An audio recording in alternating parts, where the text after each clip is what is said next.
silver. So we will see a mass market going into silver and a speculation which will be much even bigger than the Hunt brothers in the late 1970s and up to 1980 when silver went from virtually a couple of dollars to $50.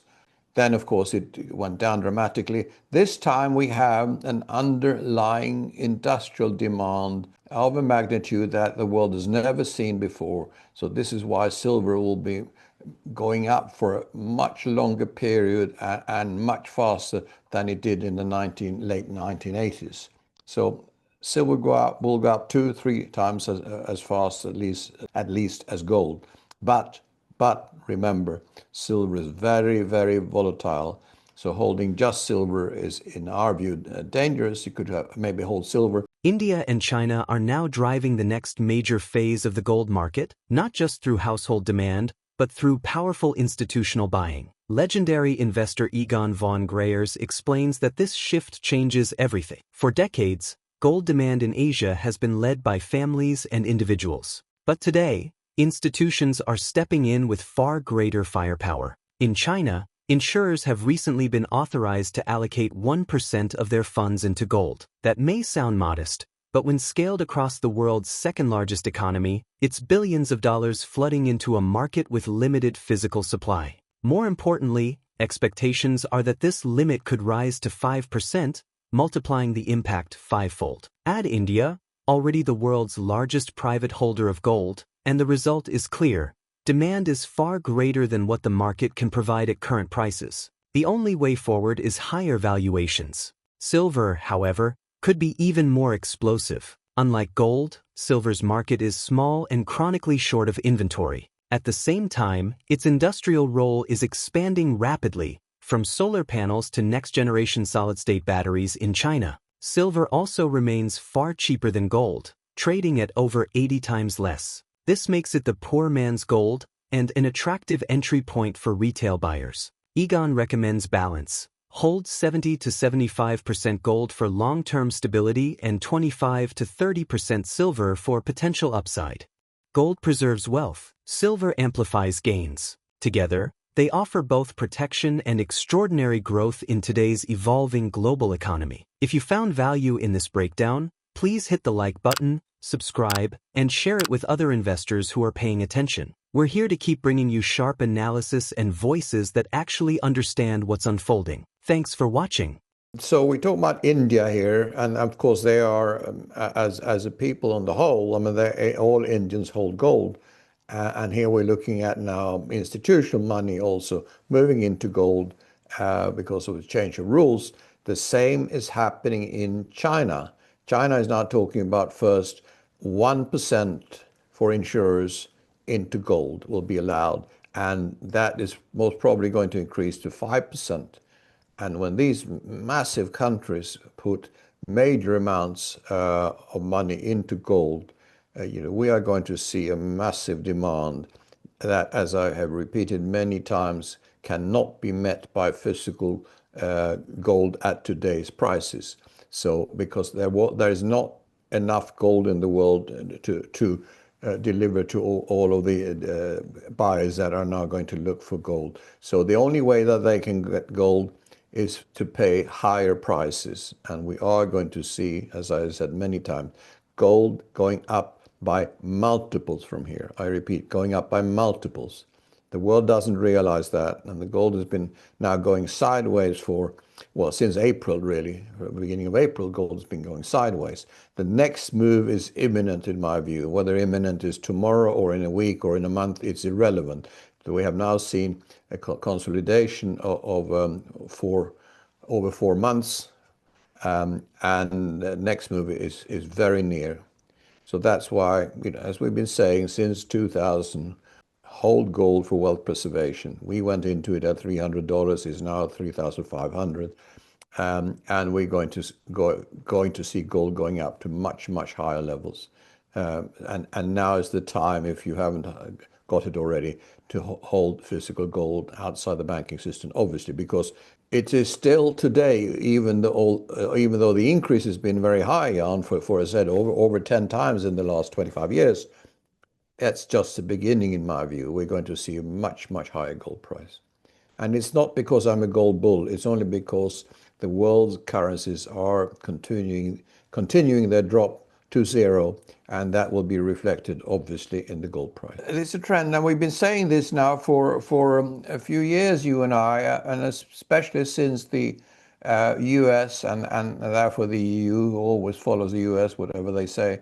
The EU and the US confiscated the Russian assets held in dollars around the world. Now, it is obvious that the Eastern banks and the BRICS central banks are not any longer going to hold dollars within the global monetary system or banking system or central banks.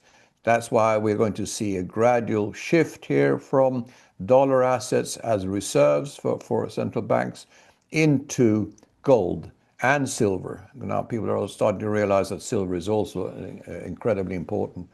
And therefore this is, as you say, a small move, but it's the trend that counts. They're moving into gold, they're going into silver. Silver market is very small and very low inventories. Actually, no inventories. They're always shortages normally.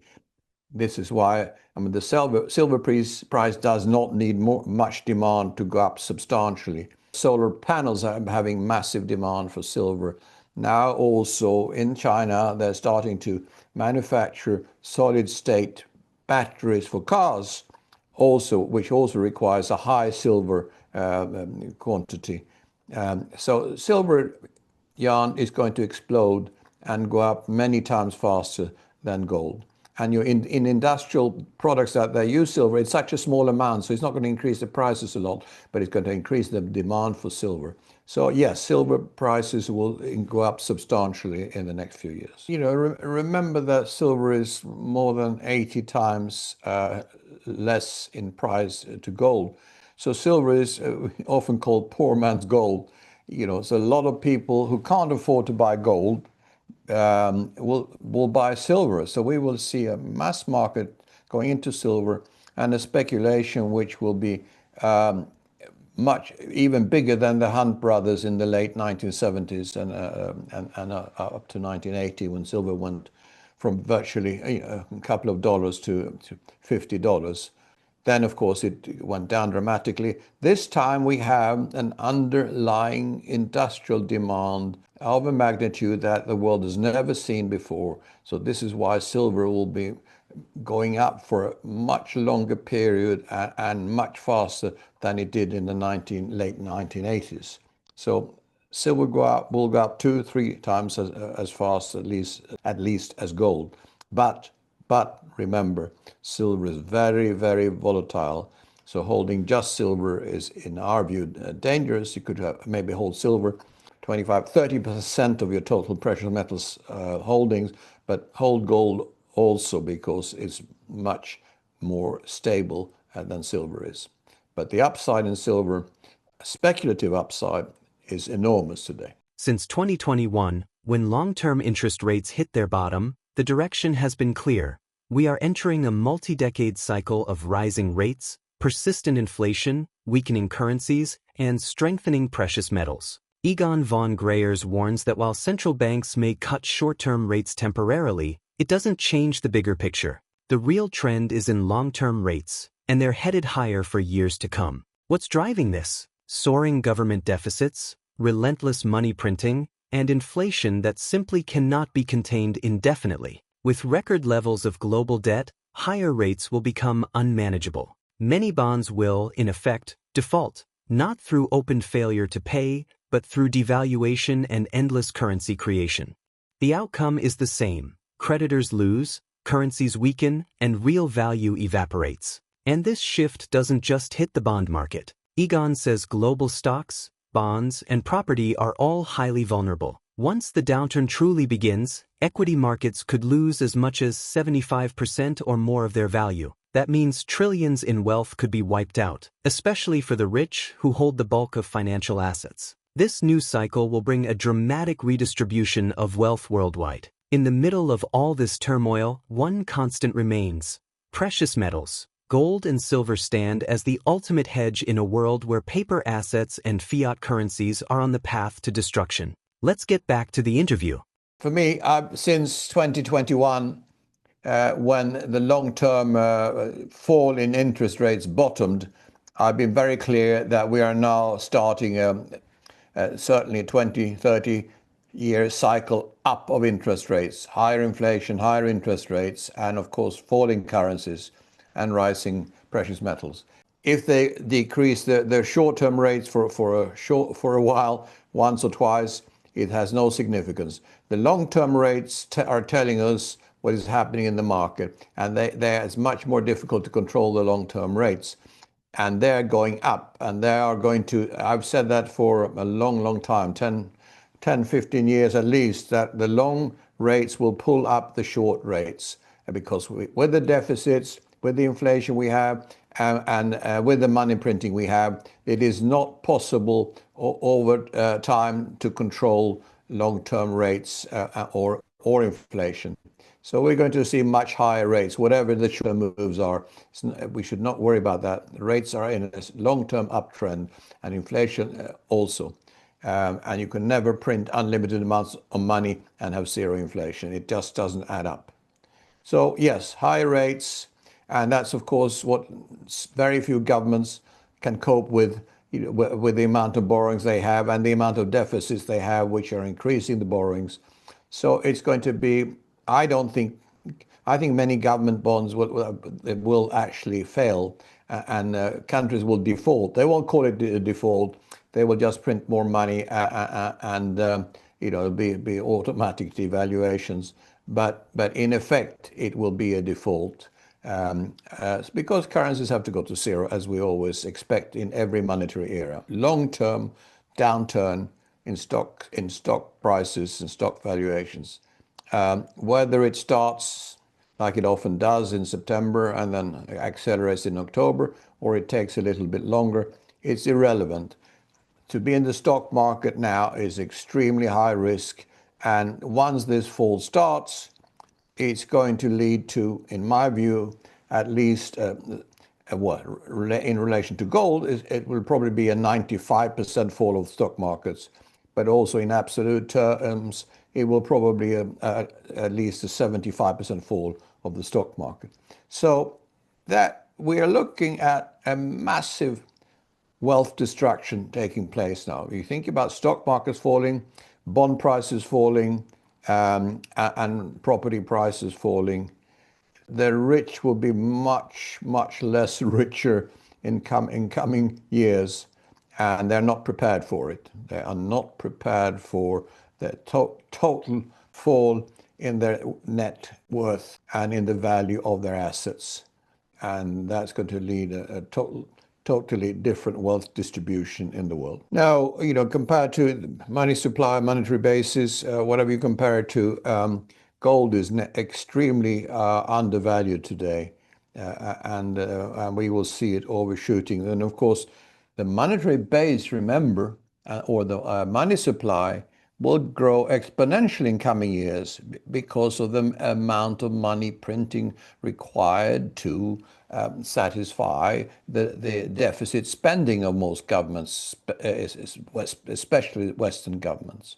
And that, of course, gold will follow. So, I mean, the gold is the only money that has survived in history. We emphasize that time and time again. And why is gold the only kind of money that has survived? Because it's the only money that's produced by nature. And therefore, it can't be manipulated, the physical gold side, and it can't be manufactured. And all other currencies are man-made, and gold, as I said, is nature's money. And this is why we will see gold as the only instrument that over time will maintain its purchasing power like it has done for thousands of years. More important than ever today, please hold some gold for your own protection and insurance, and for your family or for your company or for your investment portfolio, and also hold some silver because you see tremendous potential there, but hold it outside the banking system in a safe jurisdiction, preferably outside the country where you live. It's very important so that you can actually reach your goal if a country wants to confiscate it in the country where you live. The message is clear. The global financial system is shifting into a new era, one defined by rising rates, unmanageable debt, weakening currencies, and the unstoppable force of precious metals. Gold provides the stability to preserve wealth, while silver offers the potential for explosive gains as industrial demand collides with limited supply. Together, they form a shield against a world where traditional assets, stocks, bonds, and real estate may no longer provide safety. For investors who see the storm ahead, preparation is no longer optional, it's essential. Do you believe gold and silver will remain the ultimate safe havens in this unfolding cycle? Or will another asset class emerge to challenge their dominance? So stay tuned. If you're into real, data-backed takes on the financial system, hit like and subscribe so you don't miss the weekly updates. Thank you for the support, and I hope you enjoy the video.